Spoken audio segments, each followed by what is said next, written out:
মাত্র আর মাত্র 5 মিনিটেই রেডি করে নিতে পারবেন চিংড়ি মাছ আর পটল দিয়ে পটলের ঝোড়া রেসিপিটা।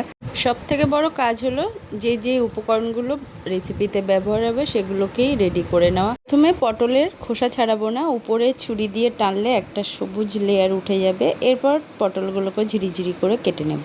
এরপর আদা, পেঁয়াজ, রসুন, কাঁচা লঙ্কা, টমেটো সব ঝিরিঝিরি করে কেটে নেব।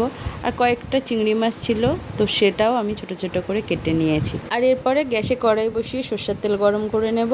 আর ফোড়নে দিয়ে দেবো কালো জিরা, শুকনো লঙ্কা। ফোড়নটা ভাজা হয়ে আসলে এর মধ্যে প্রথমে দেবো রসুন কুচি। রসুন কুচিটা একটু ভাজা হয়ে আসলে এর মধ্যে পেঁয়াজ আর কাঁচা লঙ্কা কুচিটাও দিয়ে দেবো। এরপর চিংড়ি মাছটা দিয়ে একটু ভাজা করে নিয়ে কুচানো পটলটাও দিয়ে দেবো। এই সময় আদা আর টমেটোটা দেবো না। এরপর একে একে নুন, হলুদ, লঙ্কা গুঁড়ো আর ধনে গুঁড়ো দিয়ে ভাজা ভাজা করে নেব। পটলটা 80% সেদ্ধ হয়ে গেলে এর মধ্যে কুচি করা আদা আর টমেটোটা দিয়ে দেবো। অন্যদিকে গ্যাসে আর একটা তাওয়া বসিয়ে এর মধ্যে 1 চামচ সাদা তিল রোস্ট করে নিয়ে উপর থেকে রোস্টের সাদা তিল আর ধনেপাতা কুচি দিয়ে রান্নাটা শেষ করব। রেসিপি পছন্দ হলে লাইক, কমেন্ট, শেয়ার আর চ্যানেলটা সাবস্ক্রাইব করতে ভুলবেন না। ধন্যবাদ।